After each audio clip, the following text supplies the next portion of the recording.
말씀의 제목은 성건축 방해입니다. 느헤미야가 페르시아 제국 아닥사스다 왕 때에 술 맡은 관원장으로 수산 궁전에 이렇게 있었습니다.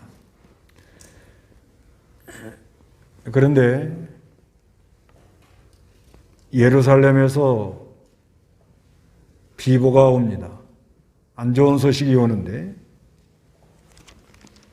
성이 무너짐으로 말미암아 이스라엘 백성들이 환난을 당하고 능욕을 당하고 있다. 성문도 불타버렸다. 그런 소식을 들었을 때 아주 하나님께 안타까워하면서 울면서 기도했다고 그랬습니다.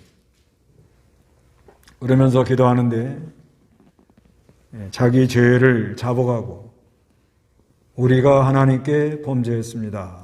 이렇게 말을 하면서 나와 나의 아비집이 죄를 졌다. 회개하고 하나님의 약속, 언약을 붙들고 기도하는 사람들, 신명기 30장 1절에서 4절에 있는 말씀을 붙들고 기도합니다. 그래서 이스라엘 백성들이 하나님이 허락한 가나안 땅에 들어가서 믿음을 잘 지키면 들어가도 복을 받고 나가도 복을 받고 그 자손이 복을 받고 또 껑주리가 복을 받고 복된 길을 이렇게 걸어가지만 하나님 말씀 어기고 우상 섬기면 거기서 쫓겨난다는 거예요. 원수가 와가지고 붙들어 가는데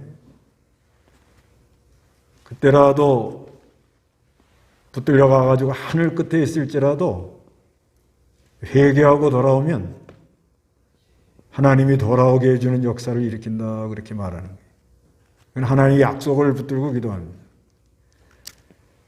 그러면서 자기 이스라엘 백성들을 속량 하나님이 건져달라고 하나님 백성이니까 그래서 자기를 형통케 해달라. 이거는 이제 자기가 예루살렘으로 가야겠다는 생각을 한 거예요. 그리고 하나님 나를 불쌍히 여겨서 왕의 마음을 하나님 좀 움직여달라. 그래서 느헤미야가 이제 술 맡은 관장이니까 늘 왕 앞에 나가는데 왕이 얼굴색이 안 좋아요. 왜 그러냐? 그러니까 우리 조상 지금 성읍이 다 불타버렸다. 그래서 내가 예루살렘에 가야 되겠다.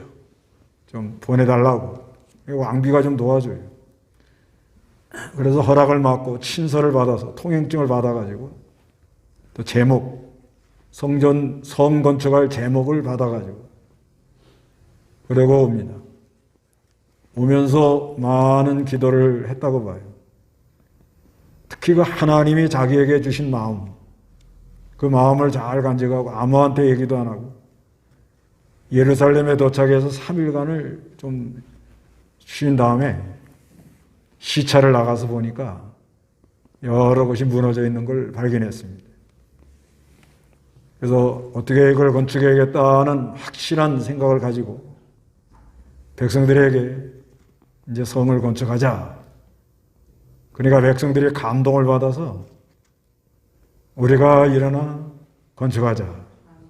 이렇게 나가는 역사가 일어났어요. 그래서 3장에 와서는 이제 성을 건축하는 것이 양문에서 시작을 해가지고 물고기문으로 해가지고 삥 돌아가요. 옛문, 그 다음에 계곡문, 거름문, 샘문, 그 다음에 수문, 그 다음에 말문, 이런 이렇게 삥 돌아가는 거예요. 검열문. 그래서 마침내 양문으로 돌아오는 거예요. 이거는 다 연결이 되어 나간다. 이걸 말하는 거예요. 성전 건축. 이 성전 건축은 그 주전 538년경에 수룹바벨이 와가지고 성전을 건축해 놨어요.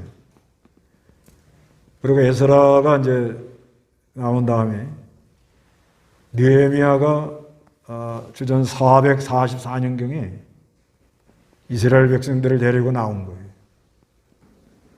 성전 건축은 뭐고 성건축은 뭐냐? 성전 건축이라는 것은 하나님과 통하고 사람과 통해서 하나님의 형상을 회복하는 거예요. 그리고 하나님이 늘 우리와 함께한다. 이걸 믿고 그렇게 하나님과 교통하는 것을 말합니다. 그런데 이 성건축이라는 건 하나님과 교통하는 사람은 반드시 그 인격이 드러납니다.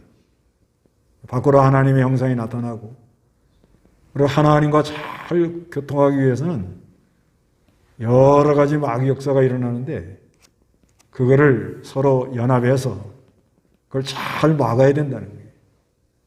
막아가지고 울타리를 만들어 놔서 외부적으로 쳐들어오는 걸 막고 또 안에 보호를 받고 그 안에서 연결이 잘 되어서 하나님의 거룩한 나라를 건설해 나가라. 그런 의미가 있습니다. 그런데 4장에 와서는 이제는 마귀 역사가 일어나는 거예요. 방해 세력. 산발랏과 도비야. 산발랏이라는 사람은 이건 북쪽 이스라엘 나라 사마리아 총독이에요. 북쪽 사마리아. 사마리아의 총독이고요. 이 사람, 여기 사마리아는 주전 721년경에 아수르가 거기를 점령해가지고 혼합 정책을 썼습니다. 그래서 변질된 종교를 가지고 혼합주의로 나가는 거예요. 그래서 이 산발랏은 총독이니까 예루살렘 성을 견고하게 해놓으면 자기네가 여러 가지 불이익이 올 것 같으니까 격동을 받은 거예요. 또 자기네 마음대로 못한다. 자기네들의 영향력에서 좀 멀어질 것 같다. 그때 당시는 페르시아 제국이기 때문에 사마리아도 도고 예루살렘 이스라엘 나라도 한 도에 불과해요. 그래서 자기 영향권에다가 집어넣어야 되겠는데 그렇게 안 되니까 이렇게 격동을 받는 거예요. 그 다음에 그 사해 중심으로 동쪽에는 암몬, 그 암몬은 또 도비야. 이 사람이 일어나는 거예요. 그 다음에 그 7절에 가서는 남쪽 아라비아, 그 사해를 중심해서 아래쪽 그 아라비아 거기서 또 사람들이 일어나고 그 다음에 지중해 쪽 옛날 블레셋이죠. 그 아스돗 그 사람들이 일어나가지고 이 성 건축하는 걸 못하게 하는 거예요. 그때 느헤미야가 기도 많이 하고 경계태세를 갖추고 한 손에서는 일하고 한쪽에서는 막고 싸우며 일하며 싸우면서 성을 마침내 건축해 나갔다. 그런 말씀입니다. 1절 한번 읽어보시기 바랍니다. 산발랏이 우리가 성벽을 쌓고 있다는 것을 듣고 화를 내며 크게 격분하여 유다 사람을 비웃으며 자기 형제들과 사마리아 군대 앞에서 말했다. 이 미약한 유다 사람들이 무엇을 하려 하는가? 스스로 재건하려는가? 제사를 드리려 하는가? 하루 만에 일을 끝마치려 하는가? 휘어더미 속에서 불타버린 돌들을 살려내려 하는가? 예, 이건 사마리아 총독입니다. 산발. 이 모압 사람, 모압의 호론 사람이라고 그래요. 그래서 이 사람은 혼합적으로 나가는 사람. 그 다음에 도비야, 3절 읽어보시기 바랍니다. 암몬 사람 도비야가 돌격에 섰다가 말하기를 그들이 건축하는 돌 성벽은 여우 한 마리가 올라가도 무너질 것이다 라고 하였다. 예, 암몬 사람 도비야. 이건 이 사해, 요단강 중심 사해 동쪽에 있는 거예요, 동쪽. 그래서 4절에 우리 하나님이시여 들으소서 우리가 업신여김을 당하니 그들의 조롱을 그들의 머리에 돌리시며 그들이 사로잡혀가 그 땅에서 노락거리가 되게 하소서 하나님께 기도합니다. 그들의 악을 덮어두지 마시고 주님 앞에서 행한 그들의 죄를 지워버리지 마소서. 반드시 하나님이 기억해서 하나님께서 심판해 주시기를 바란다는 겁니다. 그들이 권총하는 자들 앞에서 주님을 심히 노하게 하였기 때문이다. 그래서 하나님의 성, 예루살렘 성, 그거를 방해하는 것은 하나님을 진노케 하는 것이다. 그렇게 말합니다. 6절 그리하여 우리가 성벽을 중수하여, 이 중수했다는 것은 견고하게 다시 세운다 그런 말이에요. 모든 성벽이 연결이 됐다. 무너진 데가 이렇게 다 건설을 해가지고 자기 앞에 있는 그 성벽은 자기가 쌓아요. 이렇게 보면. 그리고 자기의 그 재능, 특히 금장색, 이건 이제 세공업자들입니다. 이런 사람들이 자기가 가진 그 은사를 가지고 힘을 다해서 건설하니까 삥 눌러가가지고 이제 연결이 됐다. 연결. 그 높이가 이제 절반이나 올라왔어요. 상당히 이제 지금 많이 올라온 거예요. 그건 왜 이렇게 했는가? 백성이 성심껏 일했다는 거예요.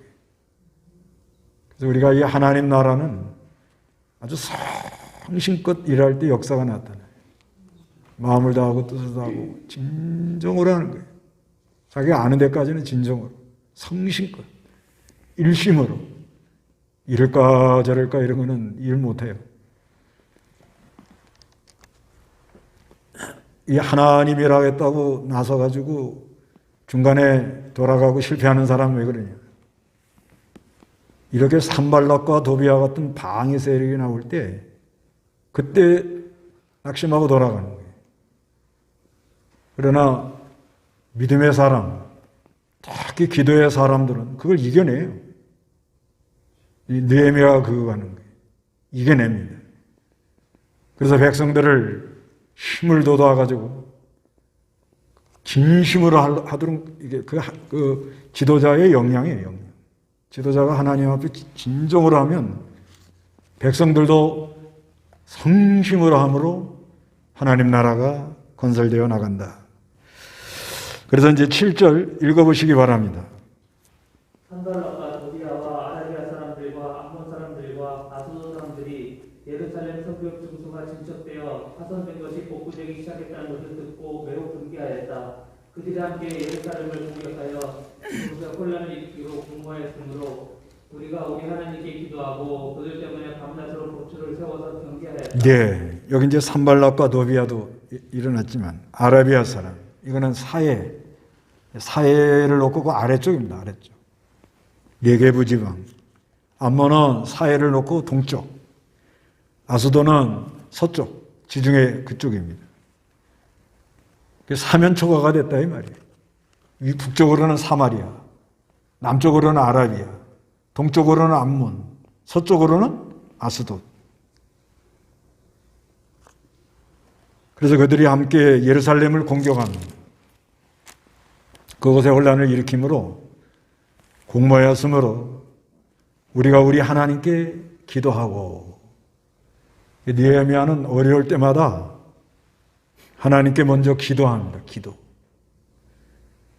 하나님 일을 하다 보면 사면초가 사방으로 우겨 싸움을 당할 때가 있습니다.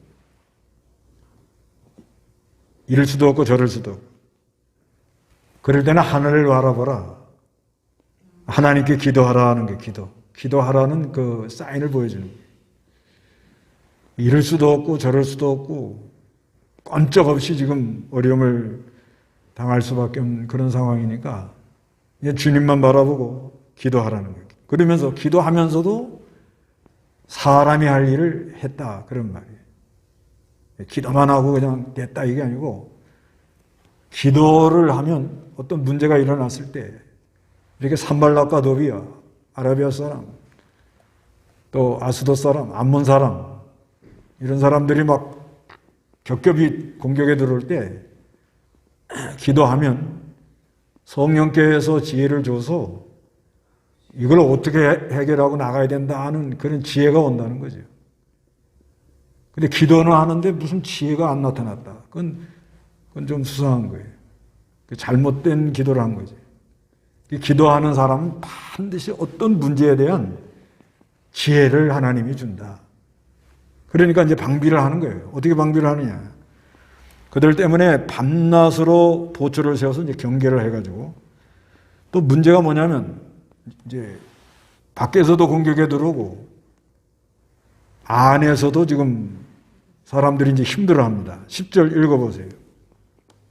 그때 유다 사람들이 말하기를 짐꾼의 힘이 쇠약해졌는데 흠더미라니 또 많으니 우리가 너희 성벽을 건축하지 못할 것이다 하였고 우리의 대적들은 말하기를 그들이 알지도 못하고 보지도 못하여 우리가 그들 가운데 들어가서 그들을 죽여 이를 그치게 하자라고 하였다. 네, 그때 유대 사람들이 말하기를 짐꾼의 힘이 쇠약해졌는데 이제 일을 많이 하다 보니까 너무 힘들었던 거예요. 흙더미는 아직도 많으니 우리가 너희 성벽을 건축하지 못할 것이다.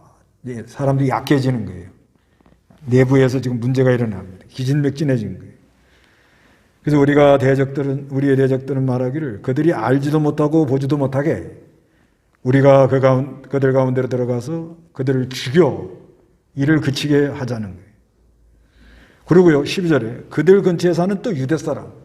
그들이라는 건 산발락과 도비하고 그 부근에 사는 유대인. 이 사람들도 그 사람들에게 감염이 돼가지고 유대인들 정도 10번이나 와서 말하기를 뭐라고 그래요? 당신들이 우리에게로 와서 도와야 합니다. 관두라는 거예요. 그만두라는 거예요. 변질이 된 사람들이 힘을 냅시다. 이래도 지금 할까 말까 한데 그래가지고 되겠습니까? 이러고 나가는 거예요. 이때가 가장 어렵습니다. 이 성을 건축한다든지 또 예배당을 짓는다든지 또 선교를 한다든지 여러 하나님의 심부름을 하잖아요. 그래서 우리가 이 성 건축이라는 건 이 교회 또 교단 또 실제로 이 성전을 건축할 때 성전 건축하는 때 보면요, 밖에서 공격하는 세력이 엄청나요. 근데 문제는 안에서 주저앉는 사람이 더 문제인 거예요. 저도 이걸 해보니까 이게 딱 맞더라고요.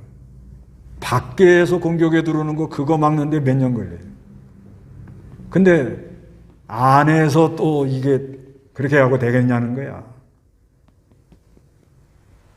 그러니까 기도를 내부 안에 있는 사람들을 이렇게 끌어안아가지고 이렇게 끌고 나가는데 몇 년 걸려요. 보니까 이 사람 반대하고 난리가 나잖아요. 그거를 하나님의 능력을 힘입어서 그걸 잘 끌고 나가야 돼요. 그것뿐만 아니라 일을 착수해 놓으니까 여기 동대표들 여러 사람들 악착같이 달라들잖아요. 그걸 어떻게 해요, 그냥? 하나님께 가서 기도할 수밖에 없는 거예요. 산에 가서 기도하는 밖에. 근데 기도하고 밤에 내려오는데 이 동네가 아주 하나님의 능력이 쭉 머무르는 그런 마음이 오더라고요. 밤에 이렇게 기도하고 여기 내려와서 여기 연산 언덕 넘어오는 계단이 있습니다. 계단. 거기 탁 썼는데 꼭 느낌이 모세가 호렙산에서 기도하고 능력을 받아가지고 그 아래 산을 내려보는, 산 아래를 내려보는 그때 하나님의 능력이 와가지고 역사를 해요. 그때 확신을 갖게 됩니다. 그래서 우리가 이 하나님의 일을 하다 보면 외부적으로도 반대하는 세력이 많고 내부적으로도 믿음 없는 소리 하는 사람이 많아요.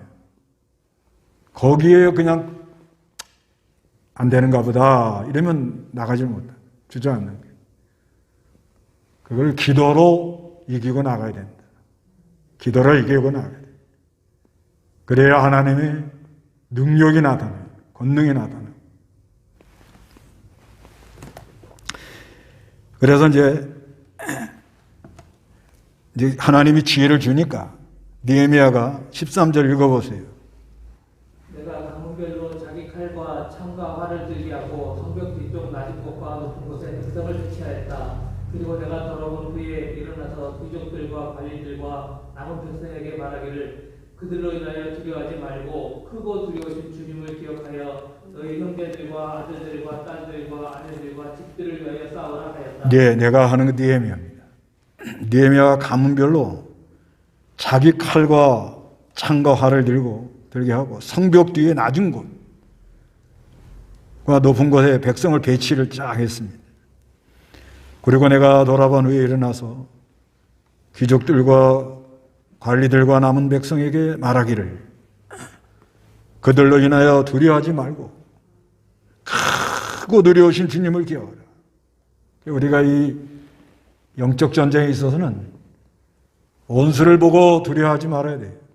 원수가 아무리 겹겹으로 쳐들어온다고 해도 크고 두려우신 하나님을 기억하라. 크고 두려우신 하나님을. 그리고 왜 싸워야 되느냐? 내 형제와 아들과 딸과 아내들과 집들을 위해서 싸워라.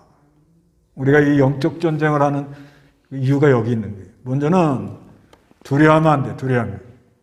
원수가 아무리 강하고 아무리 어떤 세력이 온다 할지라도 두려워하지 말고 담대하게 나가보고 크고 두려우신 하나님을 기억하라.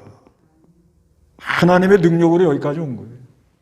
우리가 예수 믿는 것도 하나님 능력이고 이 광야길을 통과해서 나오는 것도 하나님의 능력이고 지금까지 하나님이 이렇게 세워주신 거 이거 전부 하나님의 능력이에요. 그 하나님을 어떻게 하라고요? 기억하고 왜 싸워야 되느냐? 내 형제, 내 아들, 딸, 내 아내 너희가 이 영적 경쟁에서 지면은 너희 아들과 딸들이 포로로 붙들어 간다는 거예요. 성을 쌓지를 못하면 원수가 쳐들어와 가지고 다 잡아간다는 거예요. 그렇기 때문에 싸워야 된다는 거예요. 15절에 우리의 원수들이 그들의 모의가 우리에게 알려졌음을 알았다. 하나님께서요, 이를 착수하면 원수들이 별의별 모략을 다 한단 말이에요. 그래도 하나님이 그걸 다 알게 해줍니다. 알게 해줘요. 이건 마치 뭐 같은가 하면 열왕기하 6장에 보면 아람 사람들이 쳐들어오려고 어디로 오려고 하면 엘리사가 그걸 어디로 들어오는지 다 알고 있습니다. 그런다고 하나님 우리에게 보여주고 뭐 이렇게 하라 저렇게 이런 건 아니고 성령의 인도로 어느 정도의 하나님이 이렇게 감동을 줘요. 감을 줍니다. 그 마귀의 이 괴계, 마귀는 들어오는 길목이 세 군데. 이 마귀가 머리가 되게 나빠요. 그러니까 마귀한테 쏘는 사람은 똑같은 사람이에요. 마귀는요, 기껏 해봤자 뭐예요? 물질의 욕심, 명예 영광심, 정욕, 요 세 길로만 와요. 그건 에덴 동산에서 타락시킬 때 그때하고 똑같습니다. 지금도 그렇고요. 지금도 그렇고 앞으로도 그렇고. 그러니까 이 마귀의 술책 세 가지만 조심하면 돼요. 사람들 이게 요즘 같으면 모이지 마라 그러죠. 왜 그래요? 왜 그래요? 모이는 게 정상이에요? 모이지 않는 게 정상이에요? 사람은 모여야 좋잖아요. 모여야 힘도 나고 은혜도 되고 그렇잖아요. 근데 왜 자꾸 모이지 말라고 그러죠? 바이러스 때문에 그러잖아요. 바이러스. 근데 왜 바이러스가 와가지고 이렇게 힘들게 해요? 엉뚱한 짓들 하니까. 엉뚱한 짓들 하잖아요. 밤늦게 술 먹고 돌아다니는 사람 엉뚱한 짓 무슨 짓 하겠어요? 더 이상 말하지 맙시다. 안 봐도 뻔한 거예요, 그건요. 교회도 모여가지고 진리를 위하고 말씀을 위하고 막 믿음으로 하면 성령이 지혜를 주면 분별력이 있잖아요. 분별력. 내가 요건 하면 된다. 요건 하면 안 된다. 요거 하면 덕이 안 된다. 요건 전체 유익이 안 된다. 근데 이게 분별력이 없으니까 무지하단 말이에요. 무지해요. 자기 뭐 욕심이 있어, 욕심 지금. 그 욕심에 끌려가지고 자꾸 엉뚱한 짓을 하니까 바이러스야 빨리 가봐라. 그래서 바이러스가 온 거예요. 그렇지만 이런 바이러스가 온다 해도 성령의 지혜가 있는 사람은 어디로 어떻게 간다는 이 전법을 알아요. 전법. 그래서 기도회에는 이런 능력이 나가지 않는다는 말이 그래요. 그 기도한 사람은 어떤 일을 대처하는 지혜가 반드시 나오더라. 하는 걸 보니까 저 사람이 진짜 기도하는 사람이구나. 알 수가 있다 이 말이에요. 그래서 원수가 하는 거를 알게 하고요. 또 하나님께서 그들의 계략을 어떻게 무산시켜버려요. 이래서 하나님 이 나라가 대나가는 거예요. 이 원수가 술책해 놓은 거 그대로 다 되면 우리는 다 못 견뎌요. 못 견딥니다.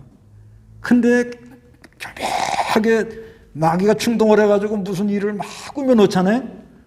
희한하게 하나님이 안 되게 하는 거예요. 우리나라도 6.25 때 북한군이 서울을 점령하고 3일을 거기 머물러 있었대요. 그거를 안 했다면 이게 공산화 됐다는 거야. 그 하나님이 그렇게 한 거예요. 희한하게 역사를 보면. 그래서 이 마귀의 술책을 그 마귀의 계획을 하나님이 무산시킨다. 이걸 믿으면 걱정 없는 거예요. 마귀가 들든지 앞뒤로 뜨든지 5명이 오든지 사방에 우겨 싸움을 당하든지. 그런데 더 중요한 거는 마귀 역사가 있기 때문에 우리 구원이 이루어지고 성을 건축할 수가 있다는 거예요.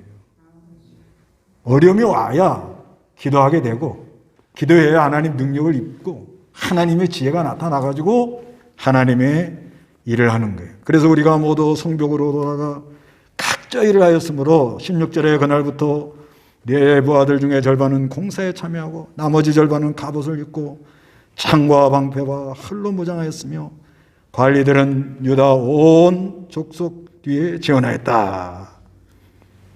그래서 절반은 공사, 일하면서 절반은 싸우고 이게 하나님의 지혜란 말이에요. 그리고 뒤에서 지원할 사람은 지원하고 17절 읽어보시기 바랍니다. 성벽을 건축하는 자와 집을 나르는 자들도 한 손으로는 일을 하고 한 손으로는 무기를 잡았고 건축하는 자들은 저마다 자기 허리에 칼을 차고 작업했으며 나팔 부는 자는 내 곁에 있었다. 예, 한 손에는 일하고 한 손은 싸우고 나팔 부는 자는 느헤미야 옆에 있었다. 나팔 부는 사람이 중요하거든요.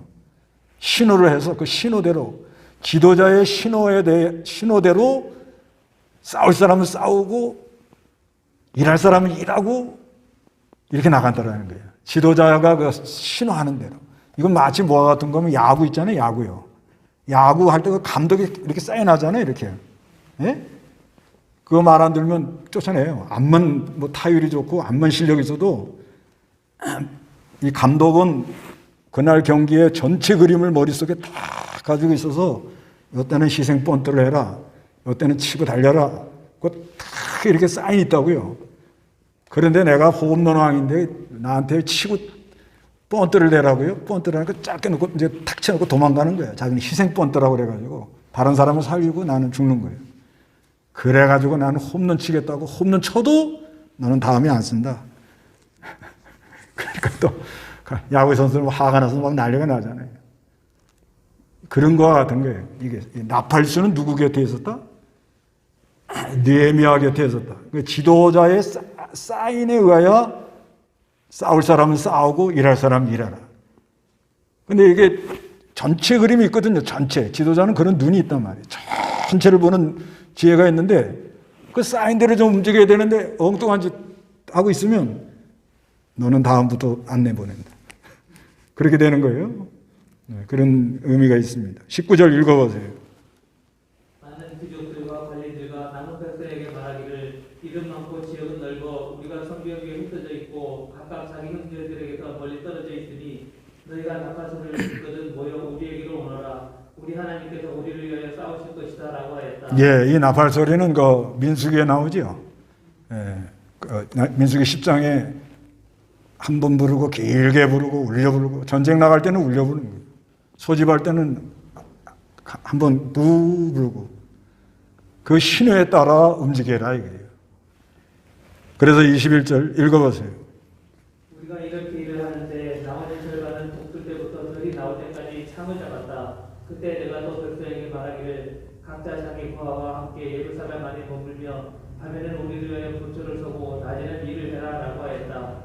그리하여 나뿐 아니라 내 형제들이나 내 부하들이나 나를 따라 보초를 서는 사람들이나 곧 우리 중 어느 누구도 옷을 벗지 않았으며 물을 길러 갈 때에도 자기 무기를 잡았다. 예, 이제 느헤미야가 시키는 대로 절반은 일하고 절반은 싸우고, 그래서 이 물 길러 갈 때도 무기를 잡고 옷을 벗지 않았다는 거예요. 늘 그냥 5분 대기조라고 그러죠. 5분 대기. 임전태세. 항상 준비하고 있었다는 거예요. 그럼 이걸 우리에게 하나님이 왜 이렇게 말씀을 하시는가 하면, 우리가 이 하나님의 나라를 건설하고 성을 건설할 때 일하는 거 절반, 싸우는 거 절반이다. 이걸 말씀하는 거예요. 우리가 이 하나님 나라 건설할 때 일하는 게 절반이다.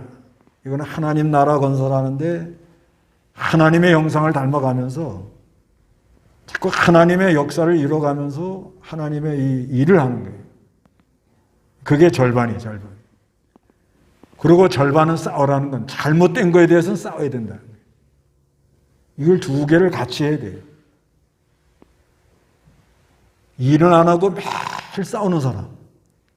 그 전에 그 WCC나 해방신학 오래 연구하셔가지고, 이분은 아주 그것만 한 20년 연구했기 때문에 그 해방신학에 대해서 말하면 첫 시간, 두 번째 시간은 다 은혜를 받아요. 이야, 진짜 한국에 저런 귀한 종이 있구나. 근데 사경에 강사로 가셔가지고 끝나는 날까지 그냥 까는 거예요, 그냥. 그러니까 나중엔 다 맥이 쭉 빠져가지고 집에 돌아가는 거예요. 그러니까 이 아주 잘못된 거는 단호하게 막 잘못된 걸 지적하는 그런, 공부를 많이 했으니까. 그건 있는데, 잘못된 걸 지적한 다음에는 뭐예요? 건설을 해야죠, 건설. 거룩한 믿음 위에 자기를 어떻게 하라? 건축하라. 이렇기 때문에, 건설. 잘못된 건 일대 잘못됐으니까, 이건 막아야 된다. 이건 잘못됐다. 그거 말해야 돼요. 말 안 하고 그냥 두리뭉실 가면 교인들이 어디로 갈지 모르요. 요즘으로 말하면 해방신학은 잘못됐다. 그 말해야 됩니다. 그 해방신학은 어디서 나오는 건 남미, 아메리카. 남미에서 나온 거야, 남미. 그 남미가 왜 그렇게 나오냐.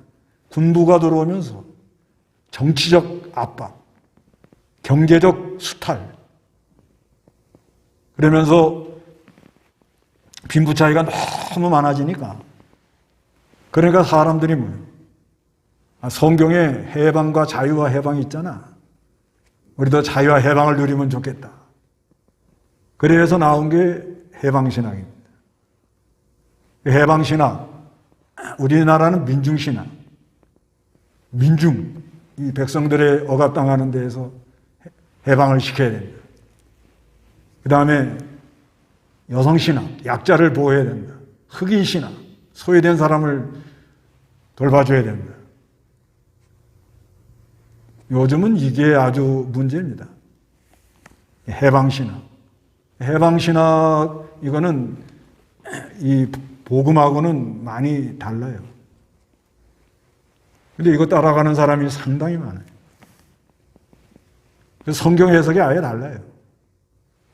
누가복음에 보면은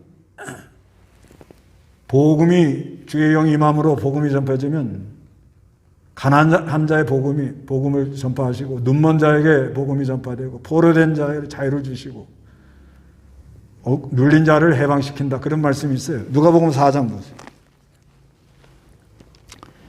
누가복음 4장 18절.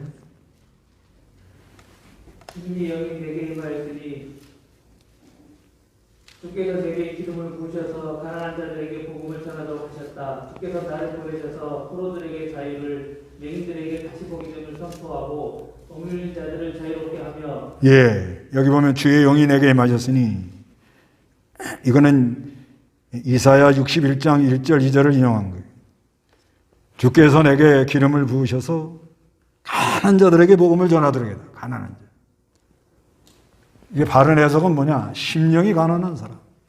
그런 사람에게 복음이 전파되도록. 주께서 나를 보내셔서 포로된 자에게 자유. 포로된 자에게. 이거는 마귀의 포로된. 거기에 이렇게 자유를 주시고 맹인들, 영적 소경. 영적 소경의 복음을 듣고 신령한 눈을 뜨게 하고 억눌린 자.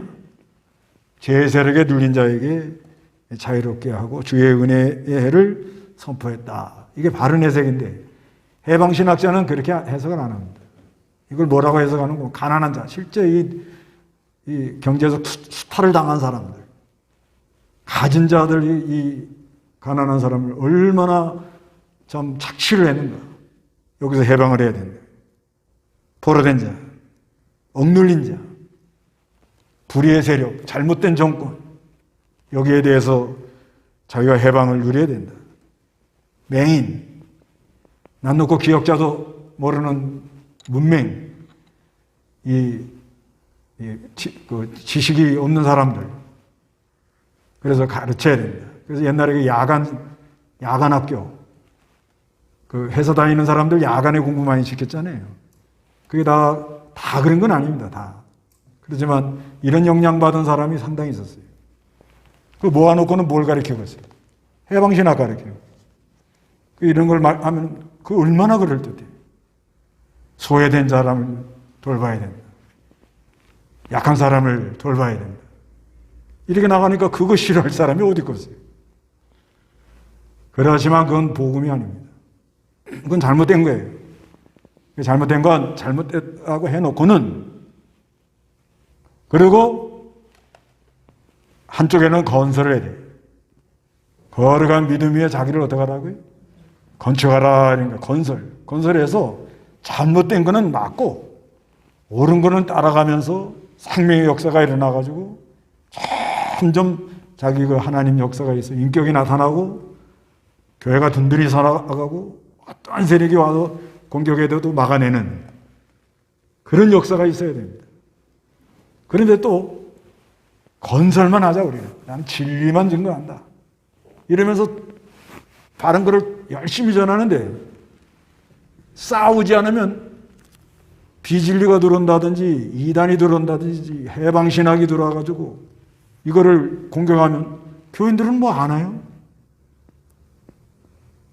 우리 교회도 내가 볼 때는 제가 여기 오래 있었지만 해방신학자가 와서 2시간만 강의하면 한 7, 80%는 다 따라갑니다. 그럴 가능성이 아주 농후해요. 내가 볼 때는. 그래서 강단을 함부로 못 맡기는 거예요. 사상이 그런 걸 어떻게 해요? 그러면 그거 자기도 모르게 성경을 얘기하지만 그 사상이 자꾸 나와요. 성경을 얘기하는데 자기가 생명의 세계를 봤으면 생명이 나오지만 성경을 얘기하는데 자기가 해방신학 이게 감염되어 있으면 그게 나오면은 듣는 사람은 맹하거든요. 그래야 아주 이게 중요한 거예요. 그래서 잘못된 거는 어디 간다고요? 가르쳐서 막아야 돼요, 막아. 그거 용납하면은 아무리 성을 쌓으려고 해도 안 싸져요. 그렇지만 매일도 싸우기만 하면 안 돼요. 건설을 해서 저 사람들이 지금 성을 잘 쌓고 있다. 뭔가 다르다. 지금 이렇게 많은 어려움이 막 쏟아져 들어오는데도 아주 잘 막고 나가고 있다. 그런 게 보일 때에 하나님 나라가 건설되어 나간다 이거예요.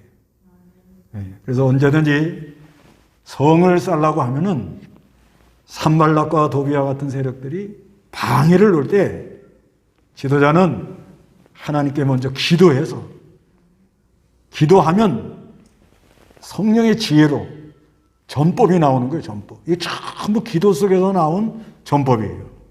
이게 느헤미야. 그래서 백성들에게 권면할 때도 두려워하지 마라. 크신 하나님을 기억하라. 그리고 우리가 이 싸워야 될 이유는 너희 형제와 너희 아들과 너희 딸과 너희 아내와 너희 집을 위하여 싸워라. 이럴 때 백성들이 막 감동을 받는 거예요. 힘이 나는 거예요. 싸워보자. 그런데 한 손에는 일을 하고 한 손에는 막고, 그리고 늘 임전태세를 해서 아주 이 물길로 뭘 하는 데까지 늘 경계를 늦추지 말고 성을 쌓아나가자. 그래서 마침내 6장에 가서는 52일 만에 성을 다 건축합니다. 굉장히 이게 이 수르바벨 돌아와가지고 약 한 140년 지난 후에 성을 쌓는 거예요. 예, 성이 무너진 기간이 꽤 오래된 거예요, 이게. 그거를 52일 만에 6장 15절에 되는 52일 만에 이거를 건축을 하는 거예요. 그러니 느헤미야가 얼마나, 그리고 이 느헤미야가 뒤에 가보면요, 성격이 아주 불 같은 사람이에요. 그 13장에 보면은 그 성전에 이 산발라, 이 도비아가 이게 이상한 걸 해놨어요. 막 잡아 그냥 막 흔들어대 버리는 거예요. 그래서 이 하나님 나라를 건설해 나가느라고 애를 쓰는 그런 느헤미야. 우리도 이 하나님 심부름할 때 산발락과 도비아 같은 세력이 일어나지만은 우리는 하나님께 나가 기도해서 하나님의 전법을 받아가지고 한 손에서는 일하고 한 손에서는 어떻게 싸워서 성을 마침내 건축함으로 여러분의 가정과 자녀와 아내와 형제들이 견고하게 서나가는 그런 역사가 있기를 바랍니다. 다 같이 기도하겠습니다.